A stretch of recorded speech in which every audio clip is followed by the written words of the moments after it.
What up, No. though? This Let's Talk About It, y'all. And Angel is back, baby. And happy to be here, too. And we happy to have you. She is back for the second time. If y'all haven't seen my first podcast with her, go check it out on Instagram, YouTube, or Facebook at Let's Talk About It podcast. We talked about financial freedom. Definitely some gems in there. Okay. And on TikTok at April G. Moore. It's all posted on there if you haven't seen it. But today, we are talking about the government shutdown. So, hit us, Angel. How you feel about this? I feel like the government shutdown is honestly like pretty scary. I'm usually the type of person, I don't really like engage in like social media debating or, topics that's going on. But this is far beyond social media. This is affecting the lives of everybody every single day. Mm-hmm. It's not about a politician. It's not about a Democrat Republican thing. It's about a humanitarian thing, and it's starting to really cross the borderline, the boundaries of humanitarianism, and that's really horrible. Specifically, I want to speak on the pausing of the EBT cards. I've noticed a lot of people commenting and saying negative things on social media, like, finally, or my taxpayer dollars, or go get a job, go get a better job, things like that. But me previously working in the DHS office processing applications for food benefits, I can kind of see this from both sides of the sides, as well as being a child growing up with a working mother on food stamps, or receiving benefits, because I hate the word on, like when they say it like that. A single mother doing her hardest, receiving benefits. Let's first go with the ignorance of just let's educate on the comment of get a job. When I worked in the DHS office, I got a job. This girl is silly. Processing applications for assistance, I would say about 80% of my clients were working, and about 75% of those, and 80% of non-disabled seniors were working, and about 75% of those people, I say 60 to 75% of those people were working full time. So when people say go get a job, that's not the case. It's always bad apples in every bunch. Of course, it was people that took advantage of the system, and I did, call them out on it, report them to the OIG if it was necessary. It's bad apples and everything. And then it's the comment, so let's skip to go get a better job, since I just addressed the working situation. What we have to understand is it's people in our everyday community who are working every single day, full time, and they are still in need of assistance. Like because, for sure, I feel it. For numerous different reasons. As I had a situation at work. For you guys that don't know, one of my many hats that I wear is I substitute teach. And there's a security guard who has been in the school system for at least 7-8 years, who truly care about the kids. And we like her. We love her. Yes. She truly care about the kids, like kids that she know was going to come to school hungry. She made sure she put extra aside. Anything that was left over, she was collecting it from them. Like, she really was a mother to so many children at that school.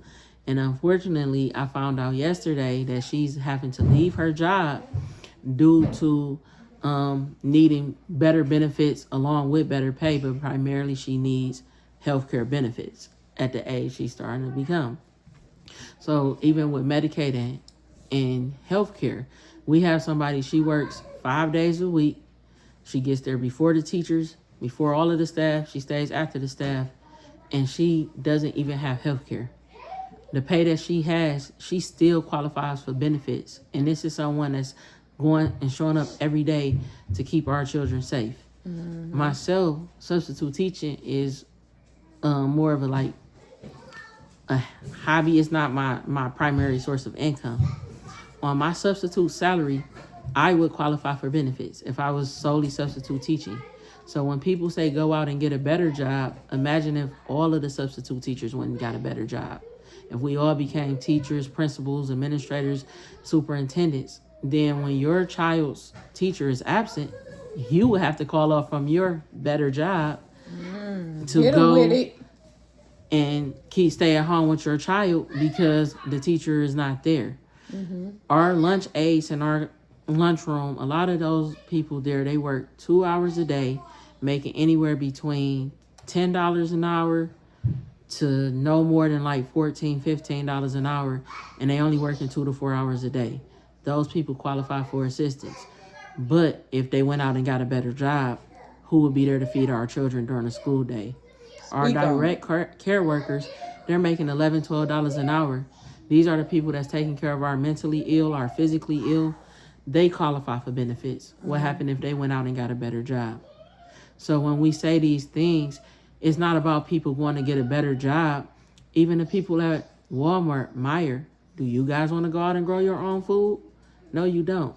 So the people that we're telling to go get a better job, if they didn't work their job, we would have to stock those shelves or we would have to grow our food. So it's past beyond that. The problem is not us as humanitarians. What I feel is sad that as a DHS worker, I saw people working 2 jobs, 7 days a week, still qualifying for benefits. The issue does not lie in people's laziness or unwillingness to work. The issue lies in why do we live in a country, a society, a world where people are going to work full time and still need assistance. Exactly. When you went to the grocery store pre-COVID, you can go get the same $200 basket worth of food is now $400, $500. So what do we do about that? What do we say about these things? Go get a better job. Stop living off of my tax dollars. EBT is paused, but yet the day right around the time they paused EBT, they sent $40 billion over to Argentina. But are we speaking on where that $40 billion is going to? Because how we know it's not fueling their EBT cards. But yet we coming down on our members of our own society. What people need to understand is in a capitalistic society, unfortunately this is the way it works, but in a capitalistic society, somebody has to be this little man in order for us to succeed. Your janitors in the hospital, they qualify for benefits. Your security guards, your teachers, especially if your teachers have kids, they qualify for benefits. Our people that's working in the airport, cleaning our aircrafts, like our people that's at our stadium so we can go and cheer on our favorite team or take our kids on Disney on Ice.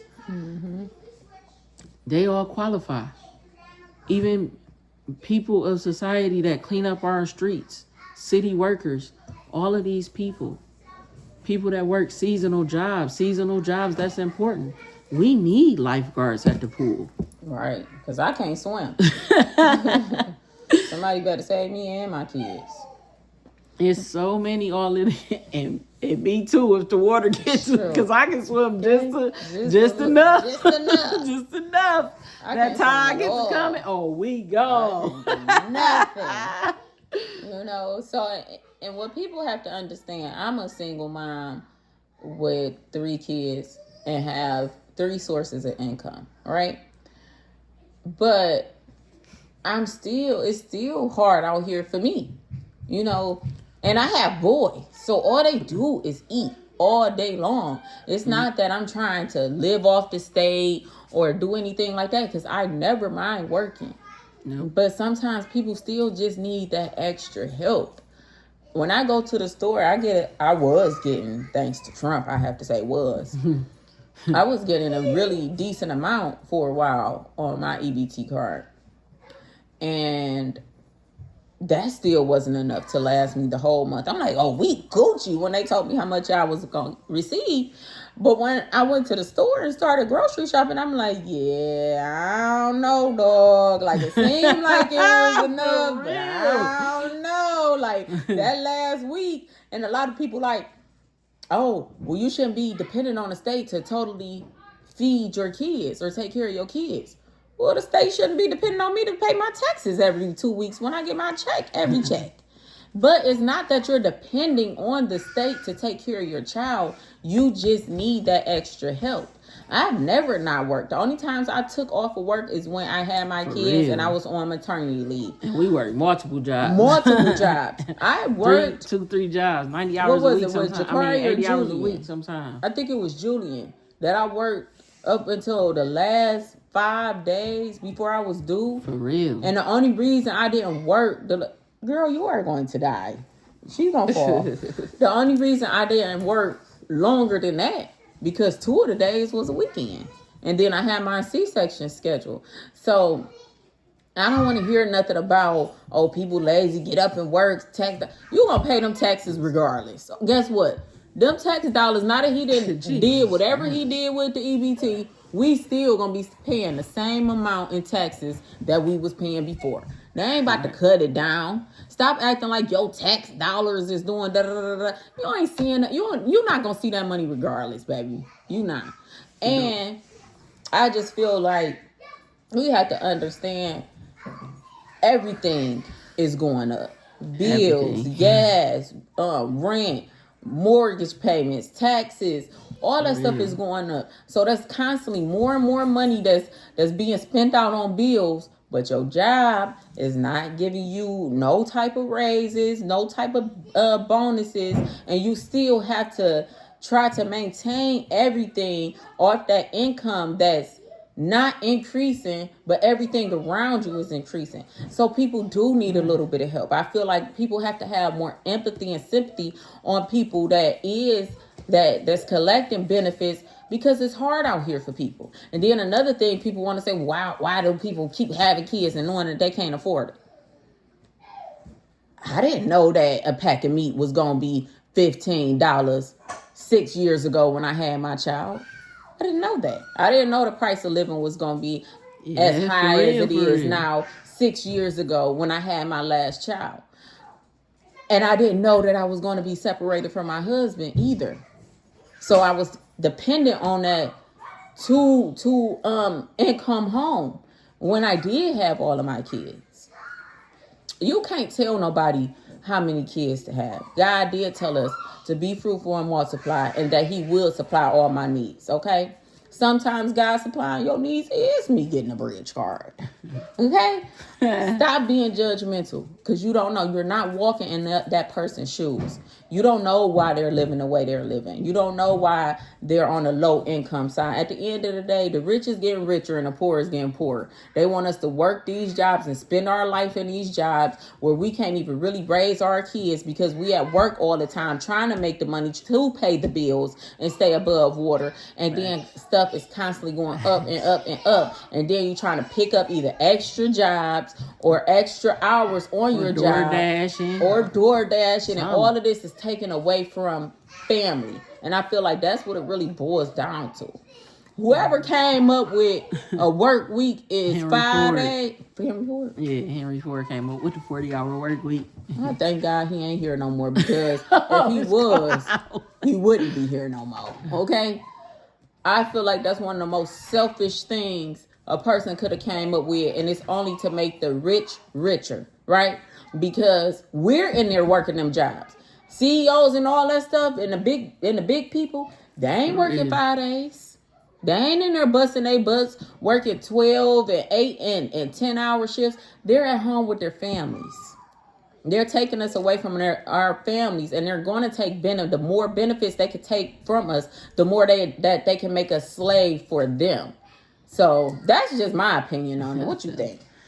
Well, one thing I get people to understand is, okay, so let's just look at it where it was a system or a capitalistic society for capitalism to work. Let's look at it this way.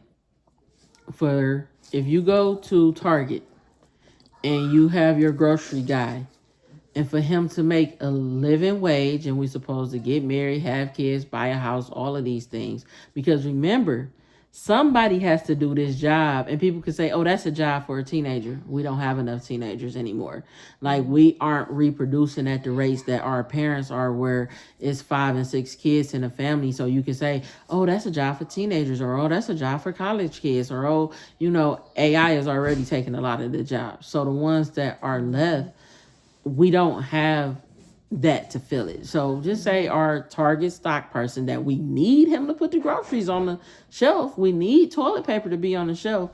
If he made $30 an hour, which is what you basically need minimum to survive now, how much do you think the toilet paper will be, the groceries will be? These corporations already showed us during the pandemic when they had to increase wages, and afterwards look at the rate of inflation. They're not going to eat it. Us as the consumer, we're going to eat it. So even if everybody did make a livable wage, the only thing that, and not say, listen, do not misunderstand me where I'm not saying everybody should not make a livable wage. I'm speaking on the way capitalism is set up. This is not my beliefs at all. I'm just saying, in response to these comments about getting a better job or this way, I'm saying I'm making it not, they can't make it make sense because they say these things, but then when you really dig deep into it and look at each intricate detail, it's not even feasible for real. How many people really want to see corporate businesses, not us regular people? No CEO want to pay the trash man or the janitor or the cafeteria person $45 an hour. They don't. They feel like they're not worth that.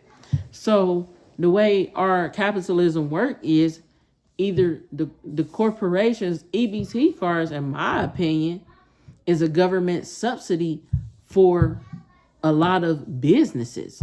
Because then that way they can pay people less to do these jobs and people still qualify for benefits, so they're not out fighting for better wages. Because just think about it, if nobody received the EBT card, we all would be out here picketing every day, not going to these jobs to receive better wages.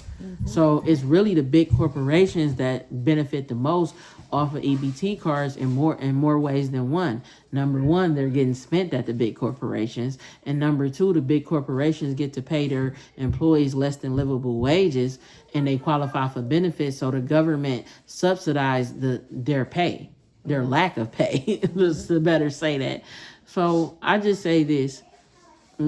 Close this out because the kids only gonna give us so much grace. You feel me? Down here in a minute, especially Jakari. Mom, you said 10 minutes. It's been 10 minutes and 5 seconds. If you drive past your food bank, if you got it, donate it. If you don't, try to donate it. When you see people down and out, try not to judge. Try to help. Tighten up our pockets. Like us as a people, especially us millennials, we ain't got no handout. We went into adulthood in the 2008-2009 financial crisis. Financially, our whole lives has been hard. We prepared for this, us millennials. Let's tighten up our belt and teach the people after us to do the same.